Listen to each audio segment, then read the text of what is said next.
Hello everyone, welcome back to my channel. I'm Miss Honeydrop. In this video we will be discussing psychic abilities, divination tools, and how they work hand in hand with each other. Psychic or being psychic simply means having that extra sensory perception of hidden knowledge, that telepathy ability to know stuff that others perhaps do not know, being able to tap into the other dimension. If you can dream, you're psychic. If you just have that gut feelings, when you're a clairvoyant, you just know things. Sometimes you can't quite explain how you know it, but you just do. Sometimes you say things and people are like, wait, how did you know that? Like, I just know. you don't necessarily have an explanation for it. It's beyond the natural laws of this world. You just know. And it actually happened accurately based on how you've explained that it's going to happen. Being able to give premonitions ahead of time. Anyway, I can't remember the word. There's a particular word I'm trying to use. Foretelling things to come.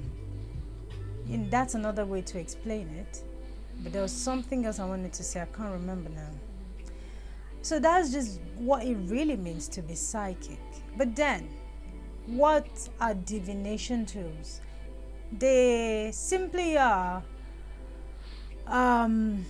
tools available to us to use to know things, to go beyond just waiting to hear from your inner self.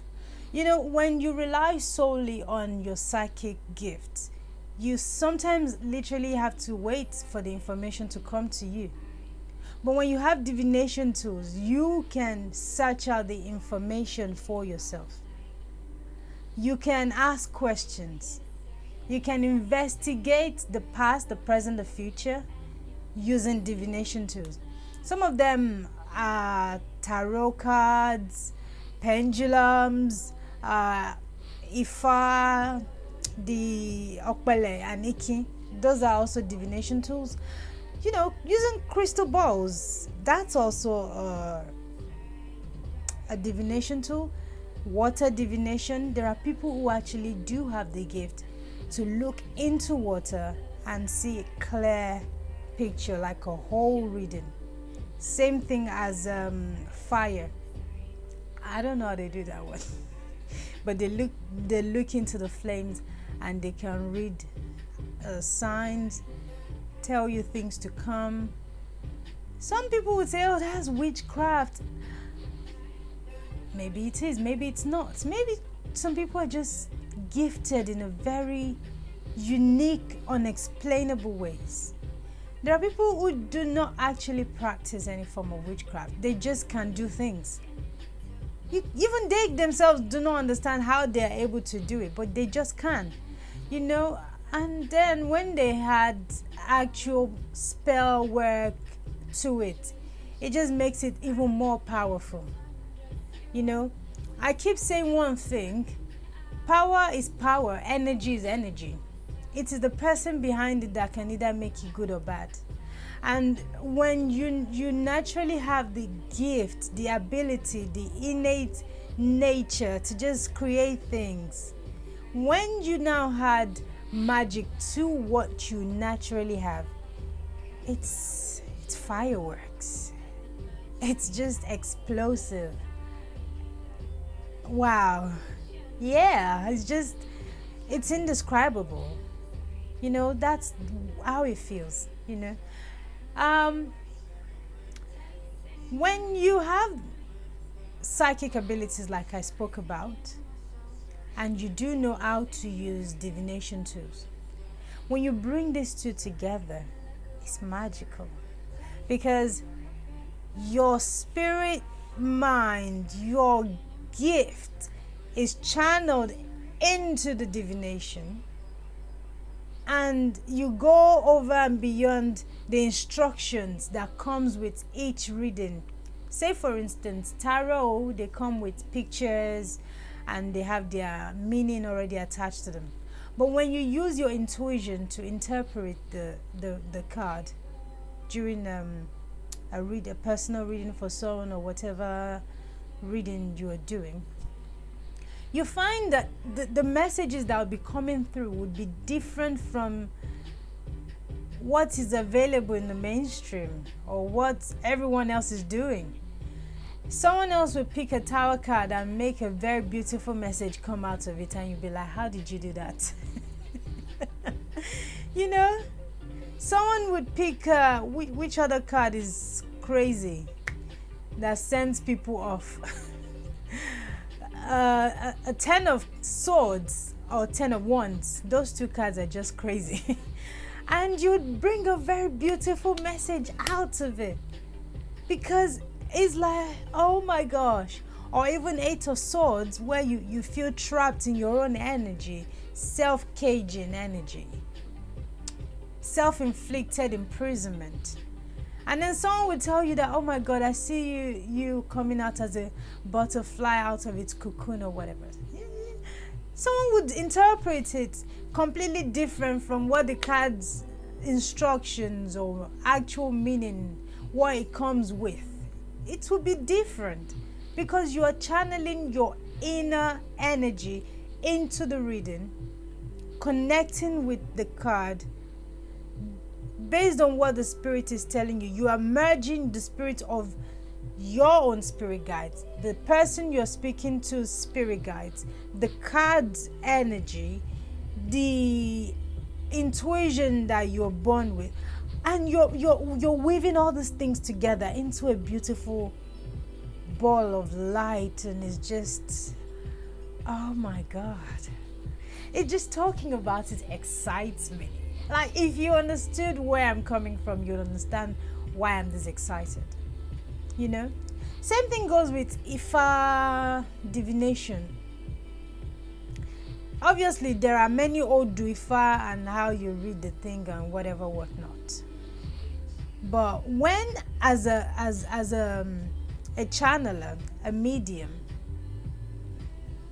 you look at the Okmofa, or maybe it's even Erin Dilogun that you're doing, those ones that you use cowrie shells or palm fruit, the coconut, those tiny things that come out of coconut.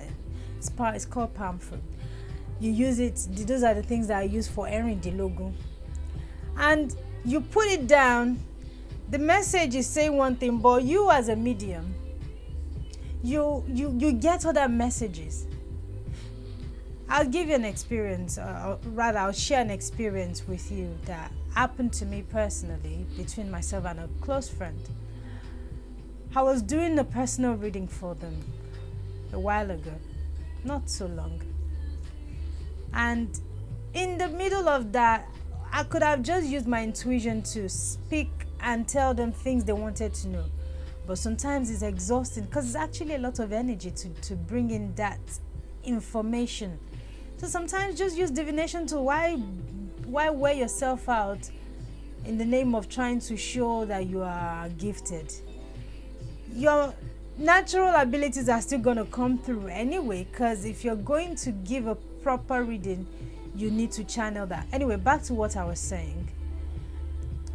I was doing a different reading for them, and in between that, something else came out. Another message came out that had nothing to do with the card. But then this came out just based off my own intuition. Do you understand? I'm doing a reading. I'm reading the cards. Obviously, my energy is connecting with it. It's giving a different interpretation just based off what the card actually means.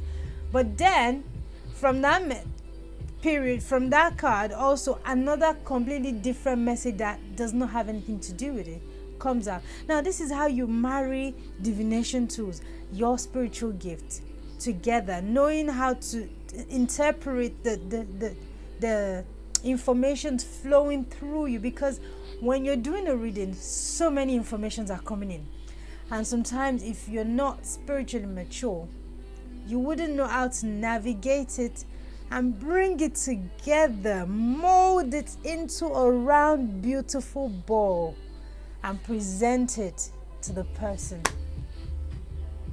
You need to be able to get to that level where you can actually mold it. You're molding it. The information is coming in. Okay, all right, spirit. Okay. You're molding it. You're molding it. You're molding it until it becomes a beautiful ball, or even pottery, if you would say. So, this is how you use your intuition and divination tools together to give message. If you find someone who is really good at doing a reading, and their message goes beyond the cards or the whatever thing they're using, know that they are able to connect with who they are, their own personal ability. I have a feeling I hit my mic then, so in case you get a funny sound, I apologize in advance. You know, the message is so sweet. So yeah, personally, I don't use a lot of divination tools. I try to keep it as minimal as possible, because I don't want to put my hands into everything. We're not all called to do the same, to do everything. You're called to do one or two things, or maybe a little bit more, but personally, I like to keep it simple. Keep it simple. Keep it clean. Focus on one thing. Not doing this one, doing that one, doing this one. I'm not here to criticize, or please, I am not here to criticize anyone. I'm just saying that, do you know what? Why am I even talking about this? Anyway, we've come to the end of the video. Gosh, I feel like pinching myself. What's wrong with you? Yeah, thank you so much. Thank you so much for watching the video. Thank you so much for the likes, the share, the subscription. We're looking forward to more of it. Make sure you send these videos to your loved ones so they can also learn from it. We'll be bringing you more in future. And also, yeah, we try to keep the video short so that you're able to pick the important lessons from it without having to stretch it over and beyond unnecessarily. But then, yeah. Thank you so much. God bless you. I'll see you another time. Take care.